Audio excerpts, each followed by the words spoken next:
Hey, this isn't a lumberjack simulator. Don't kick your buddy off a bridge. These are the medieval times where you might want to keep your guard, timing matters, and heads will roll.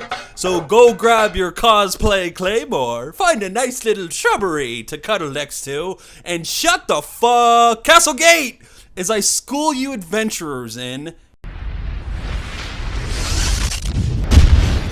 how not to be a noob in Chivalry Medieval Warfare. Knight!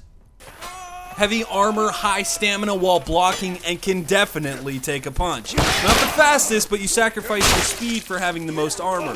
Can wield two-handed swords, maces, axes, as well as a whole list of one-handed doomsday devices. Using this class to push or defend objectives can be slow but effective. Switching between your two-handed weapon and one-handed plus the shield on the fly will keep those pesky archers and the swiftness of the man of arms at bay. This class is medium difficulty to play. Vanguards! Medium armor but fast, and they hit like a truck. Wrong long enough and you activate a power move that will one-shot every class if you land on the head or limb. This class is currently considered overpowered because of the long, hard-hitting polearms and spears. Using the tomahawks to open up on groups will land a kill if you make this practice a procedure, so do it.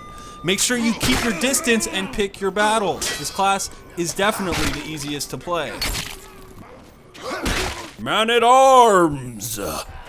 Low armor, extremely fast, and they can do some serious damage if underestimated. Using their fire pots at a distance and axes to get in and out for a few quick swings, and it's good game.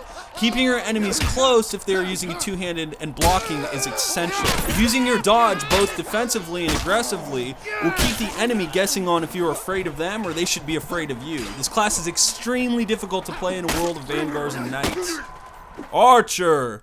Extremely low armor but can one-shot you from across the map if they have good marksmanship. Finding good positions on the battlefield without making yourself known is key. Also, kiting enemies while your team comes up behind them can be frustrating on the receiving end. Having next to nothing in armor is another challenge when two-handed swords are being swung at your dagger. You do 50% more damage with a backstab, but most archers never make it that close. This is the most difficult class to play. Noob tips. If you are injured, come to a complete stop and let your stamina regain. After it fills up, your health will too, as long as you don't move or swing your weapon. Pressing Q while in the middle of your swing will save your buddy from an accidental team kill. Do it. Pressing F while dueling an enemy will kick and break their guard to put you ahead of the timing curve. Pro tips. Timing is everything. Running up on groups of 3 or more and watching their future end with your blade is an art you can master. Watch for the person who is facing you to begin the swing before you move in, which will in turn cause the person he is fighting to counter, which then gives you a perfect opportunity to cut them both down. Make sure you stay the bejesus away from the middle of the group and GTFO ASAP if you get caught in there.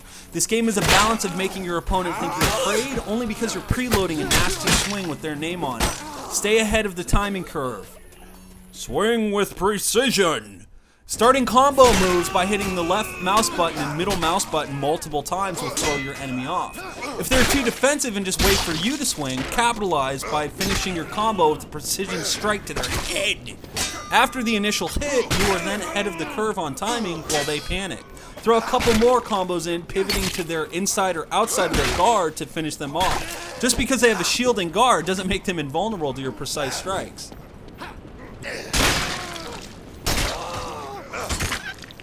Use the environment. Running around the environment aimlessly, as in any shooter, is not good practice. Create tracks in your head mentally to run that put you at the least amount of risk of being killed by an archer, as well as exposing your back the least to the enemy. Wide open spaces are great for head-to-head, just don't get tunnel vision and leave your back exposed for too long. Also, using parts of the map to your advantage to avoid arrows to put the enemy swinging on you at a tactical disadvantage by putting his sword next to a pillar so he can't swing, kicking an enemy into a spike wall, or even guarding hallways with one entrance is all fair game. As in any arena-style map, much thought was put into the map, so use all of these things to your advantage. The rest you will discover for yourself or die trying. From happy plastic suntans and creeper bands, Los Angeles, California. rhinoCRUNCH!